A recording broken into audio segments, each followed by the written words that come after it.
Dallas Cowboys have moved ahead in another area. They traded a compensatory fifth-round draft pick to the New England Patriots for quarterback Joe Milton and a seventh-round pick. So essentially the Dallas Cowboys gave up just over 40 slots in the draft to acquire a quarterback who very well may wind up backing up Dak Prescott this year, a player who showed a lot of potential in New England. And really, there's not a lot of downside to a trade like this, giving up about 40-plus slots in the draft for a player with Milton's upside, but Dallas makes a move today at the quarterback position. Yeah, I like that acquisition. Arm strength is crazy with Joe Milton, and to your point, Adam, we saw some of that potential. To the Cowboys for a fifth. Your analysis. I don't know what that means. Too deep in the weeds for me. Seventh and fifth. The Heat beat the Celtics in Boston last night. You surprised? For you, you guys made a move yesterday. Congratulations. Who's more likely to start more games for the Cowboys this year, Dak or Joe Milton? Stop it. Next. Come on. Swipe left. Dak.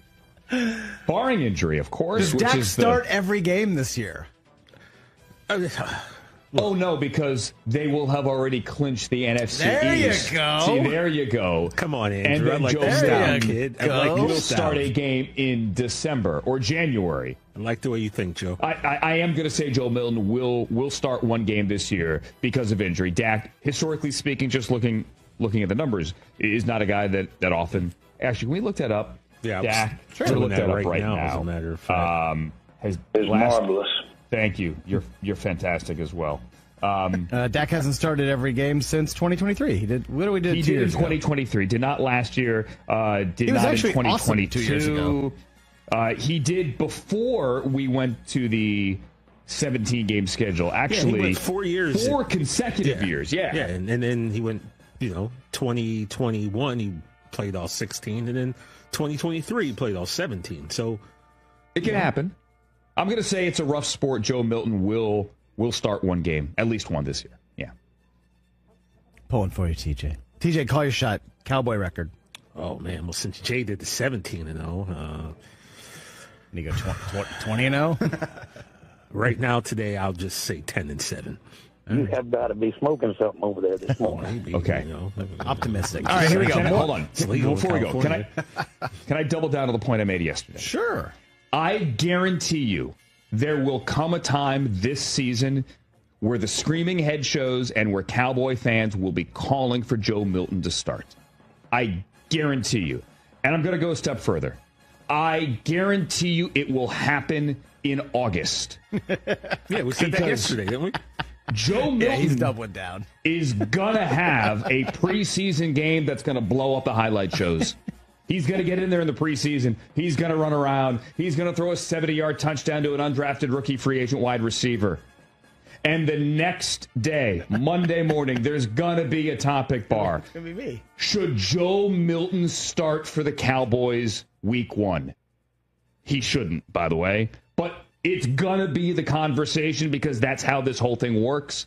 I guarantee you it is going to happen, and it may happen as early. I'm going to do it on the Overreaction Monday podcast. As August. I mean, of course it's going to happen because that shows how stupid some of this stuff is. That is going to be your summer television. What are we doing? While you're trying to get the kids ready to go back to school. Oh, back to school. Right. This is Groundhog Have we gone to Day, Target yet and filled up the backpack with all the supplies?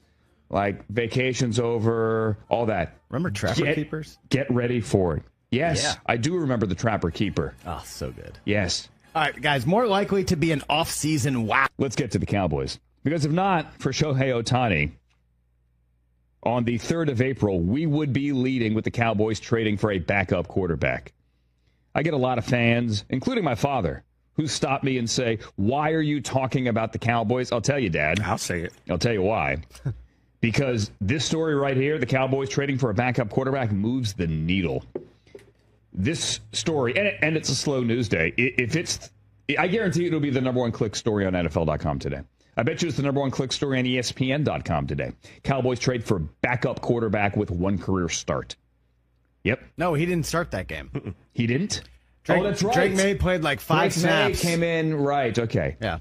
So go back to week 18. The Patriots blew the first overall pick by winning. And a lot of it had to do with a kid named Joe Milton, who can throw the ball out of the stadium. Not an exaggeration. He can throw the ball out of the stadium. Cannon for an arm. He can throw it 80 yards. Yeah. There is video of it. Look for it. Manning Passing Academy a couple of years ago in Thibodeau, he threw it out. He threw it basically 80 yards into a bucket in the far end zone. I don't think he actually hit the bucket, but you get my point. The problem at Tennessee was, University of Tennessee, where he played quarterback, and he backed up. Hendon Hooker then took over when Hooker got drafted. Hooker by the Lions he's not accurate. We had him at the Senior Bowl a year ago, and remember Contra back in the day when you had the spray gun? It was really effective in Contra on the old Nintendo NES. Up, down, left, right. Okay. DA start. But it's not effective as a quarterback. That was Joe Milton, kind of. And we saw it in Mobile at the Senior Bowl. Charles Davis, friend of the program, legendary CBS broadcaster, and former Tennessee defensive back, loves all his Tennessee players and loved Joe Milton. But when we're doing 6 hours a day of our Senior Bowl coverage, and you would look to Charles and here's another throw in Mobile in practice, we're just like, and Charles kept it classy, but there were obvious deficiencies here in Joe Milton's game. So the Patriots took him in the 6th round. That's why he went in the 6th round. And then he got in there wearing Bernie Kosar's old number 19. 19 is not a sexy number for quarterbacks.